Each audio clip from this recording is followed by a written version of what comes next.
Okay class 12th आज methods of integration में सबसे पहला टॉपिक है इंटीग्रेशन बाय सब्स्टिट्यूशन और ये इसका बैकबोन है इंटीग्रेशन का। ये समझिएगा है क्या चीज़, ये समझना है। देखो आपके पास जो नॉन इंटीग्रल्स हैं वो आप लोगों को लिखवाए हैं, दैट इज़ 17 लिखवाए हैं। उन इंटीग्रल्स के अलावा अगर और किसी का इंटीग्रल आ जाता है तो आप कैसे करोगे? तो सब्स्टिट्यूशन मेथड इसमें हेल्प करता है, लेकिन कैसे हेल्प करता है वो समझो। ये इसमें आप ये टाइप समझिए अच्छी तरह। ये पहला टाइप, एक फंक्शन है और उसी फंक्शन का डेरिवेटिव यहाँ प्रेजेंट है। Function F dash x means derivative of that function. तो आपको इसका इंटीग्रल नॉन इंटीग्रल्स में है नहीं है, तो आपको क्या करना है, सब्स्टिट्यूशन की हेल्प लेनी है। और करें कैसे देखिएगा, उसके बाद एक्सप्लेन करूंगा। और पुट करेंगे, जो फंक्शन है उसको टी पुट कर लेंगे, अ न्यू वेरिएबल। आप चाहो तो वाई भी पुट कर सकते हो, F x equals to T. Differentiate करेंगे इसे विद रिस्पेक्ट टू x। तो एफ एक्स का derivative this is F dash x, t का derivative this is D T by D x. अब आप एक काम करोगे, वेरिएबल्स को अलग अलग कर लोगे, x वाले वेरिएबल्स के साथ dx, F dash x D x equals to this is D T. अब इस पे ध्यान देना है आपको, ये ध्यान देना है कि आपने किसे टी पुट किया है। तो टी आपने इसे पुट किया है, तो यहां पहले टी लिख लो। F dash x D X की वैल्यू क्या आई है आपके पास, डी टी। क्लियर? अब ध्यान दो कि ये जो था इंटीग्रैंड, जो जिसका इंटीग्रल करना है, सब कुछ अब न्यू वेरिएबल टी में हो गया है। इसमें x वाला कोई नहीं रहना चाहिए, सब कुछ न्यू वेरिएबल टी में हो जाना चाहिए।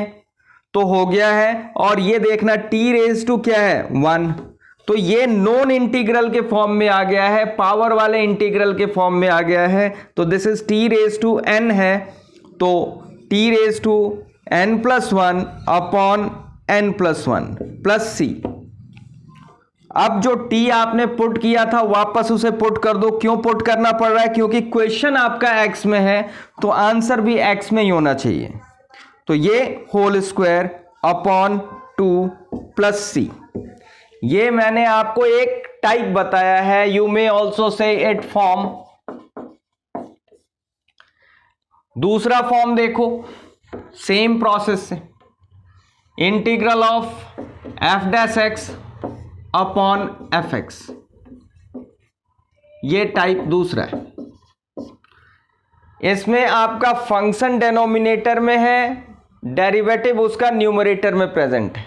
ये हमेशा चेक करना होता है। फंक्शन एफ एक्स है, उसका डेरिवेटिव न्यूमरेटर में, तो आप फंक्शन को फिर से टी पुट करोगे। ऐसे ही मैं दोबारा से लिख रहा हूं ताकि आपका रिपीटिशन हो जाए। इसे टी पुट कर रहे हैं, डिफरेंशिएट करेंगे with respect to x, this is F dash x.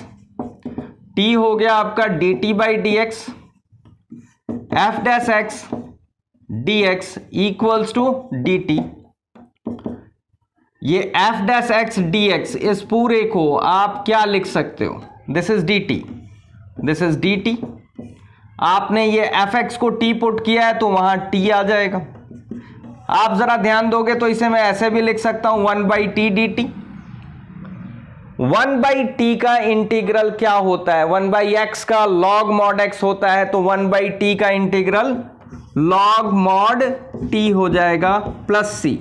वापस इस टी के प्लेस में आपको ये वैल्यू एफ एक्स पुट करना है, क्योंकि क्वेश्चन आपका एफ एक्स में है, एक्स में है, तो आंसर भी एक्स में होना चाहिए। ये दो सिंपल टाइप बताएं। अब इस पे बेस्ड एक एग्जांपल देखिए, इवैल्यूएट। एक्चुअल में ये 1 मार्क क्वेश्चन में आएगा, सिंपल सा है, जरा ध्यान देना।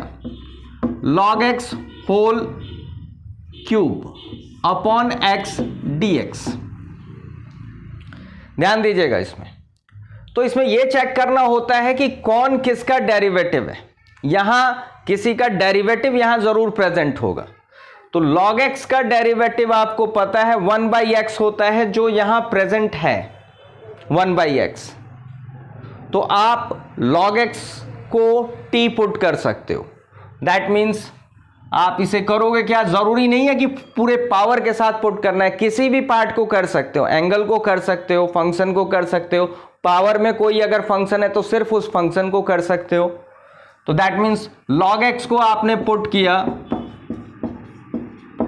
t, log x का डेरिवेटिव 1/x, मतलब वही लिखेंगे differentiating with respect to x, and this is t is dt/dx।